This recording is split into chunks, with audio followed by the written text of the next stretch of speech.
بسم اللہ الرحمن الرحیم۔ یہ لوگ سورہ توبہ کیوں نہیں پڑھتے ہیں جس میں کہا گیا کہ سابقون الاولون من المہاجرین والانصار، یعنی کہ صحابہ کی تین کیٹیگریز بتائی گئی ہیں، ایک جو شروع میں ایمان لے آئے، دوسرے پکے منافق، اور تیسرے ملے جلے اعمال کرنے والے۔ میں حضرت معاویہ کو، حضرت مغیرہ کو، عمر بن عاص رضی اللہ عنہم اجمعین کو اس تیسری کیٹیگری میں سمجھتا ہوں، ملے جلے اعمال، اچھے برے اعمال۔ اس میں آتا ہے اللہ تعالیٰ عنقریب ہے کہ ان کے ساتھ جو بھی معاملہ فرمائے گا وہ اللہ کے جو سابقون الاولون ہیں وہ ابو بکر، عمر، عثمان، علی رضی اللہ عنہم اجمعین، یہ سب لوگ ہیں۔ تو یہ قرآن سے یہ آیات کیوں نہیں پڑھتے؟ میں نے اس پہ مسئلہ 96 ریکارڈ کرایا ہوا ہے، مسئلہ 96 عظمت صحابہ، رد المنافقین اور سنی شیعہ کے اختلاف کا تحقیقی جائزہ۔ ہم کہتے ہیں قرآن بھی صحیح نہیں، یہ لوگ پڑھتے ہیں، قرآن ایک طرف سے پڑھتے ہیں، تو قرآن میں جو یہ تین طبقات آئے ہیں سورہ توبہ کے اندر وہ کیوں نہیں بیان کرتے؟ پھر ہم پوچھتے ہیں یہ جو پکے منافق ہیں یہ کون ہے اور ملے جلے اعمال کرنے والے کون ہیں؟ سنو ذرا بات، سورہ توبہ آیت نمبر 100، سورہ توبہ آیت نمبر 100، مرزا جی نے جس کی شروع کی عبارت پڑھ کے تین کیٹیگریز بتائیں۔ لازماً سننے والا اگر وہ بے ہوش نہیں ہو گیا ہے، مرزا کے سحر میں نہیں آ گیا ہے، مرزا کے وسوسوں کا شکار نہیں ہوا ہے، اس کو رسیاں سانپ نظر نہیں آ رہی ہیں، وہ دھوکے فریب میں نہیں آیا، وہ جاگا ہوا ہے، بغور مرزا کو سن رہا ہے، ایک معمولی طالب علم بھی ہے، اگر تو والسابقون الاولون پڑھتے ہی تین کیٹیگریز میں دوسری اور تیسری کیٹیگری بتاتے ہی مرزا کو، وہ کیا کرے گا؟ اپنی موبائل اسکرین توڑ دے گا، کیونکہ کسی بھی طرح آیت نمبر 100 کو بتانے کے بعد دوسری اور تیسری ایسی کوئی کیٹیگری مائکروسکوپ لگانے سے بھی مل پائے گی؟ ہاں میں بتاؤں، ایک ایک لفظ کو بغور سنتے جائے گا، ایک ایک لفظ کو۔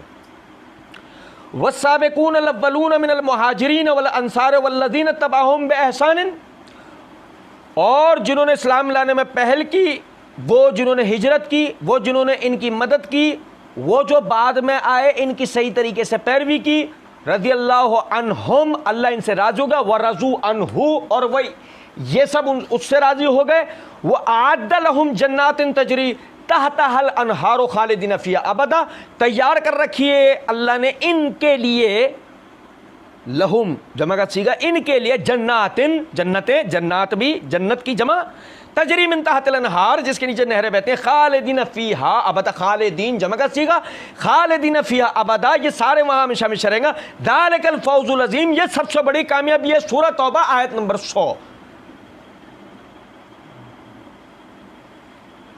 سب سے پہلے اسلام لانے والے، جو مرزا نے بھی ترجمے پہلے بولا کہ جنہوں نے سب سے پہلے اسلام کو بولا، سب سے پہلے ایمان لانے، دوسرے والمہاجرین ہجرت کرنے والے، والانصار ہجرت کرنے والوں کی مدد کرنے والے، والذین اتبعوہم بإحسان، اس آیت میں بھی چار کیٹیگریز ہیں، والسابقون الاولون والمہاجرین والانصار والذین اتبعوہم بإحسان، یہ چار کیٹیگریز۔ لیکن علماء والسابقون الاولون من المہاجرین کے صیغے میں مہاجرین کو والسابقون الاولون کے ساتھ گنتے تھے، تو تین کیٹیگری بتاتے ہیں۔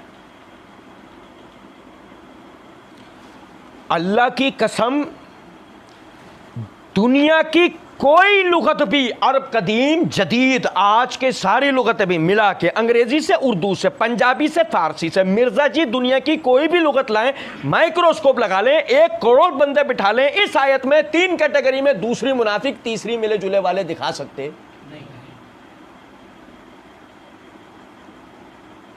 تو جو ہم مرزا جی کے لیے کہتے ہیں، دو میں سے ایک بات، تو مرزا جی رٹی رٹائی پہ بیٹھتے ہیں کہ مرزا جی کو رٹوایا جاتا ہے، اور مرزا جی ظاہر رٹا ہوا آدمی بھول جاتا ہے، رٹنے والا بھول جاتا ہے۔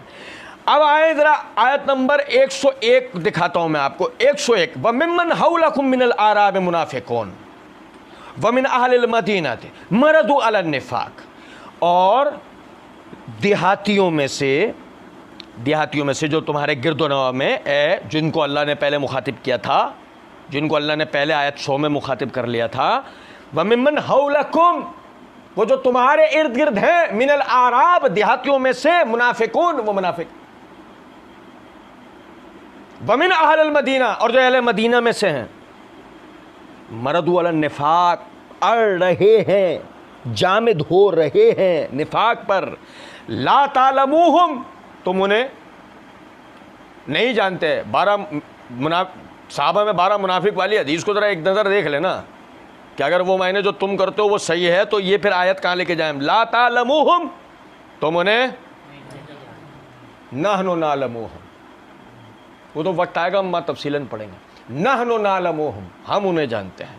سنعذبہم مرتین ثم یردون الی عذاب عظیم، ہم انہیں دنیا میں 2 بار عذاب دیں گے اور آخرت میں بڑے عذاب کی طرف لوٹائیں گے. آیت نمبر 101 ہو گئی. اب آ جائیں آیت نمبر 102 پہ. وآخرون اعترفوا بذنوبہم، اور دوسرے وہ لوگ کہ جنہوں نے اعتراف کیا بذنوبہم، اپنے گناہوں کا. خلطوا عملا صالحا وآخر سیئا، ان کے اچھے اور برے اعمال خلط ملط ہوئے. عفا اللہ ان یتوب علیہم، ان قریب اللہ ان کی توبہ قبول کرے گا. ان اللہ غفور رحیم، بے شک اللہ مغفرت کرنے والا اور رحم کرنے والا ہے. والسابقون الاولون، آیت نمبر 100. وممن حولکم من الاعراب منافقون، آیت نمبر 101. وآخرون اعترفوا بذنوبہم، آیت نمبر 102. یہ 3 الگ آیتیں ہیں، یہ 3 الگ آیتیں ہیں اور 3 الگ کیٹیگریز بتاتی ہیں. کوئی سمجھ رہے ہیں بات کو یا نہیں؟ اگر رٹ کے مرزا نہیں بیٹھا تھا، مرزا رٹ کے نہیں، حقیقت میں تحقیق کرنے والا آدمی ہے، تو اللہ کی قسم مرزا نے یہاں اتنا بڑا دھوکہ دیا ہے جس کو کہتے نہیں. سورہ توبہ آیت نمبر 100 میں آیت کا صرف ایک حصہ پڑھ کے اسی کا معنی کر کے والسابقون الاولون، جو پہلے ایمان لیا، آیت کا اگلا حصہ مہاجرین والانصار والذین تبعوہم بإحسان نہ پڑھ کے کیا تاثر دیا؟ دوسرے منافق، تیسرے جن کے اعمال خلط مت، تاکہ وہ جو ایک آیت نمبر 100 بھی اگر لوگوں کی نظروں میں کوئی رہ گئی ہو نا تو وہ بھی آپ نظروں میں رہے نہ. ٹھیک، اچھا وہ تو ہم اب کیٹیگریز کو آگے دیکھتے ہیں. ٹھیک ہے. اچھا سنیے گا ذرا بات. مرزا جی کو سننے والوں کو ہم توجہ دلاتے ہیں. والسابقون الاولون من المہاجرین والانصار والذین تبعوہم بإحسان، یہ 3 کیٹیگری ہیں، یہ 3 کیٹیگری ہیں. سنیں، وہ جو شروع میں مان لے کے آئے، وہ جنہوں نے ہجرت کی، وہ جنہوں نے ہجرت کرنے والوں کی مدد کی، اور جو بعد میں جنہوں نے ان کی صحیح طریقے سے پیروی کی، اللہ سے راضی ہو گئے، اللہ سے راضی ہو گئے. یہ 3 کیٹیگریز ہیں. میری بات توجہ سننا جو میں آپ کو بتانا چاہ رہا ہوں. یہ 3 کیٹیگریز ہیں اور تاریخی اعتبار سے 3 کیٹیگری. سنو میری بات توجہ سنو. تاریخی اعتبار سے 3 کیٹیگریز ایک ہی آیت میں آ چکی ہیں. جو پہلے ایمان لے کے آئے، جنہوں نے ہجرت کی، جنہوں نے ہجرت کرنے والوں کی مدد کی، اور جو ان کے بعد آئے. یعنی ابتداء اسلام، ہجرت، تاریخ مدینہ، فتح مکہ، اور اس کے بعد جو ایمان لے کے آئے، یہ سب آ گئے اس کے اندر. یہ سارے اس کے اندر. میری بات توجہ سنیں. منافقین انہی کے ارد گرد ہیں، کیونکہ دیکھو آیت میں اگلے حصہ کیا؟ وَمِمَّنْ حَوْلَكُمْ مِنَ الْأَعْرَابِ مُنَافِقُونَ. وَمِمَّنْ حَوْلَكُمْ، یہ جو تمہارا ذکر ہو گیا، کن کا؟ سابقین اولین کا، مہاجرین کا، انصار کا، بعد والوں کا، یہ جو تمہارا ذکر ہو چکا ہے. ٹھیک ہے. وَمِمَّنْ حَوْلَكُمْ، تمہارے ارد گرد وہ لوگ ہیں. کون؟ جو منافقین ہیں. لا تعلموہم، تم انہیں نہیں جانتے، تم انہیں نہیں جانتے. میری بات توجہ، تم انہیں نہیں جانتے. ٹھیک ہے. اچھا یہاں سے پھر میں پیچھے آیت پہ لے کے چلتا ہوں. وہ جو پہلے والے جو ہیں، وہ جو پہلے والے، ان کے لیے اللہ کہتا ہے اعد لہم جنات تجری تحت الانہار خالدین فیہا ابدا. اس کا مطلب جنت کس کو ملتی ہے؟ جس کے گناہوں کی مغفرت ہو چکی ہو، جس کی توبہ قبول ہو گئی ہو، جس کے لیے اب کسی قسم کا آگے ایسی خطا، ایسے گناہ کا ممکنہ حد تک بھی معاملہ نہ رہ گیا ہو کہ جس کے کرنے کے نتیجے میں جنت مل سکتی نہیں مل سکتی. اللہ نے جنت کا وعدہ دے دیا، جس کا مطلب یہ وہ لوگ ہیں کہ اللہ عالم الغیب، بغیر بدا ہوئے اپنے علم کے ساتھ، جو کہ قدیم ہے، جس کو کسی قسم کا حدوث سے پاک ہے، جو ماضی کو جانتا ہے، جو حال کو جانتا ہے، جو مستقبل کو جانتا ہے، وہ حوادثات کو ان کے ہونے سے پہلے جانتا ہے، وہ وقوعات کو اس کے وقوع سے پہلے جانتا ہے، وہ ہر چیز کا خالق و مالک ہے قدیم سے. اس نے یہ بات کہہ دی کہ یہ سب کون ہیں؟ جو گناہوں کا بھی خالق ہے. اس نے کہہ دیا کہ یہ سارے. لیکن اب جو اگلے والے ہیں نا، جو ان کے ارد گرد ہیں، ان کو تو اللہ کہہ رہے ہیں نا ان کے لیے جنت کا وعدہ ہو گیا. بات سنو.